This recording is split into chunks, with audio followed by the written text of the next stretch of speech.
The battalion commander greeted the snipers in a surly manner.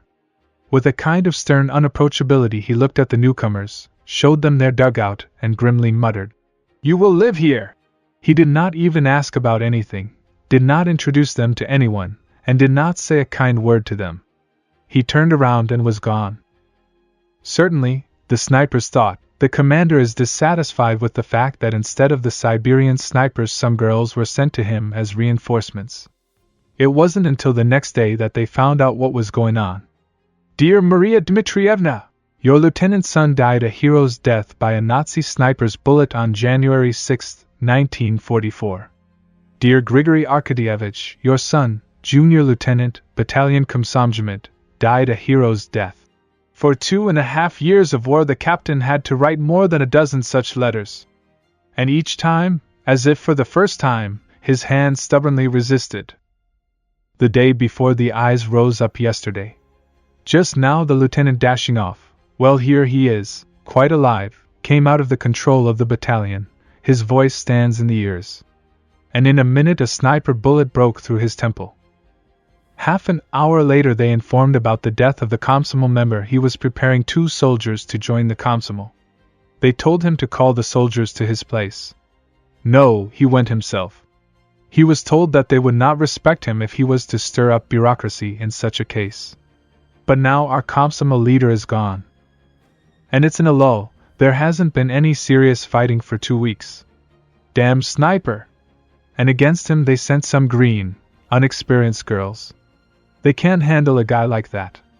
I don't want to have to write a funeral letter on them. That's what the captain thought, when he returned to his dugout after the resupply. The next day the commander summoned 2 snipers, Anna Komiakova and Anna Kashevaya. The letters had not yet been sent. He let them read them. I think the task is clear now. There is an enemy sniper operating against the battalion. In the last week alone he knocked out 10 soldiers and officers. This alone shows that the enemy has a lot of experience and sniper skills. I don't want to send you, you should have more experience and skill, but there's no one else. The whole day was spent on choice of a position. We looked through all neutral strip.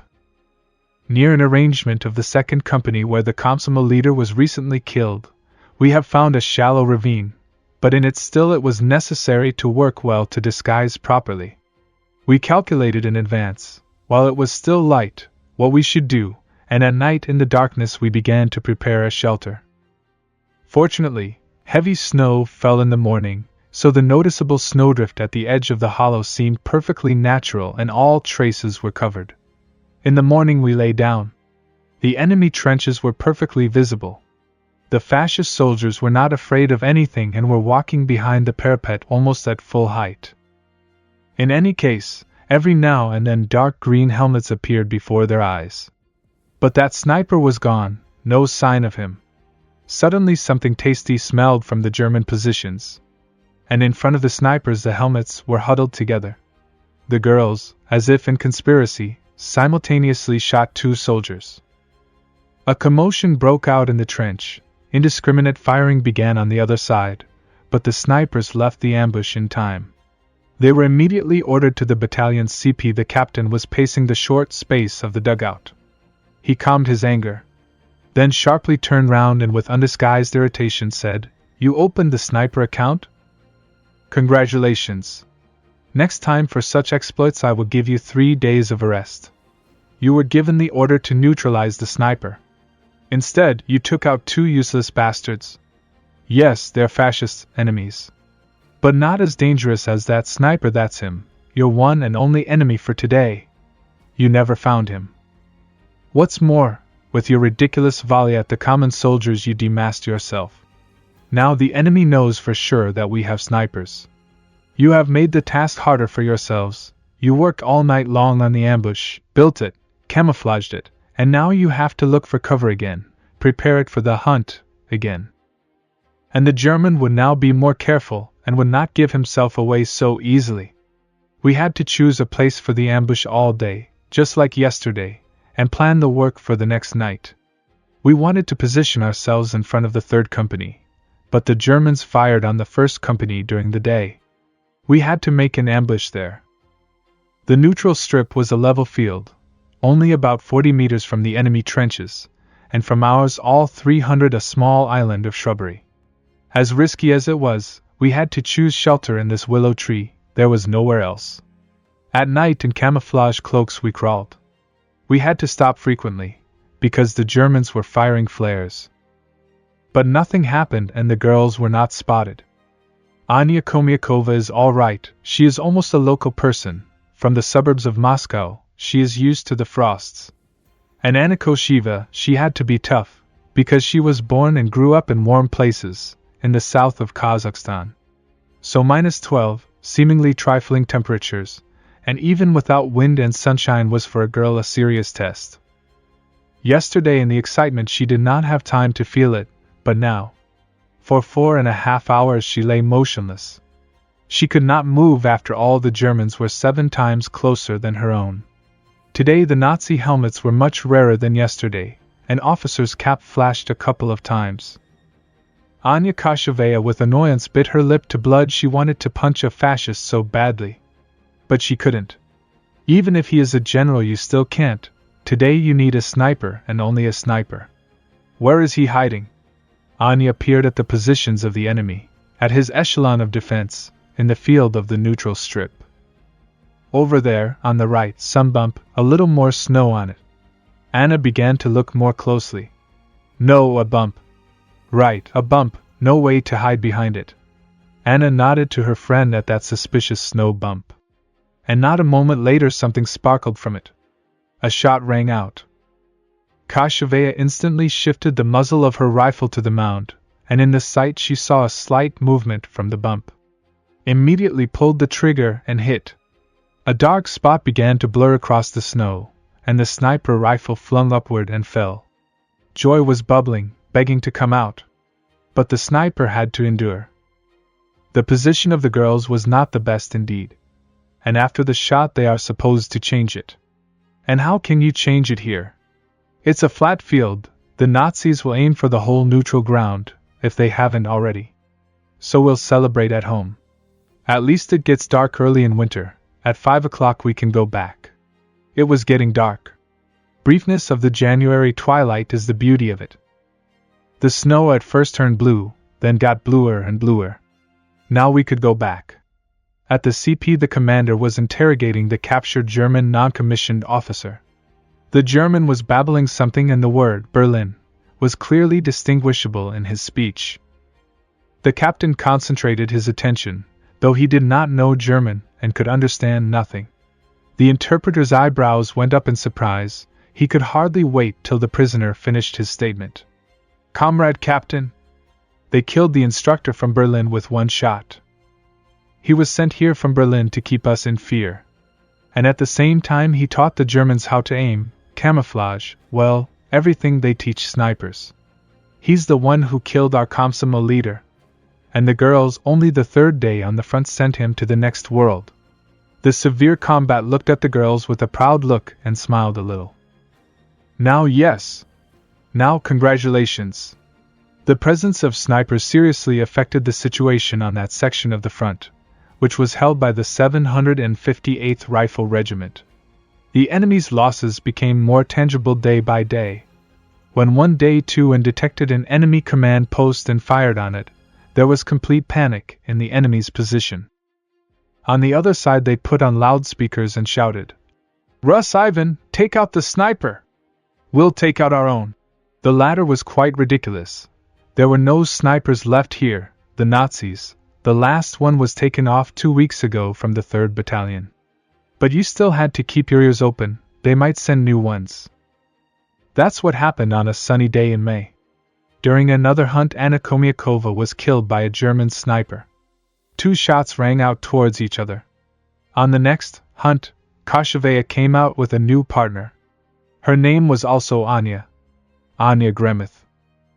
Koshevaya, very accustomed to the reserved Komiakova, a person thorough and rigorous in all things, a real teacher, though she managed to work at the school a very short time.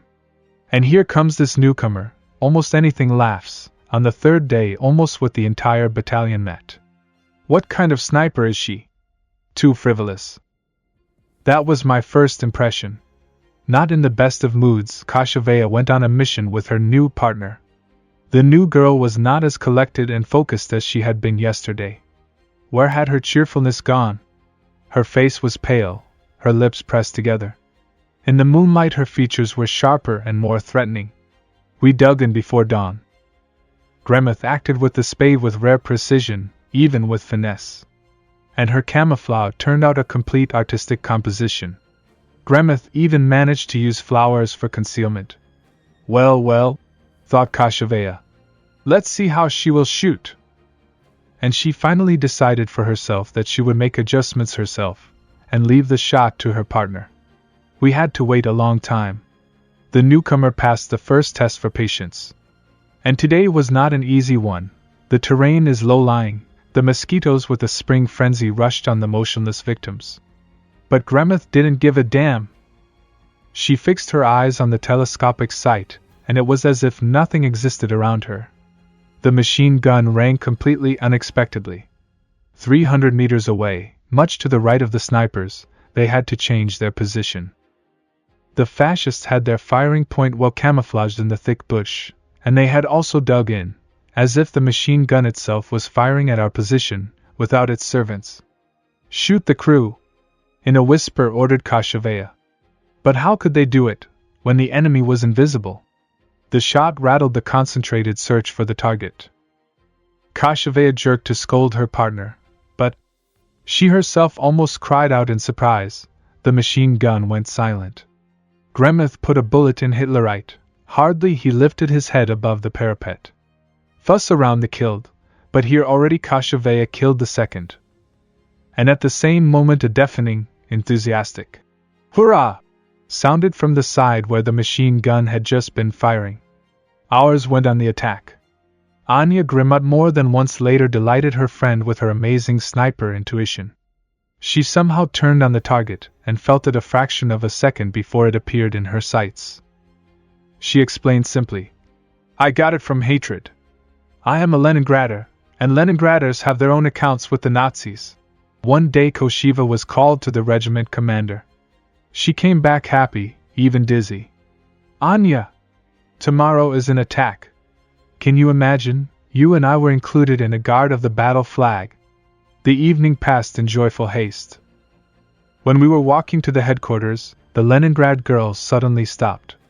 "Listen, but with the banner we'll end up in the second echelon. It means that the battle will go on without us. When the front goes on the offensive, you have to be ready for anything."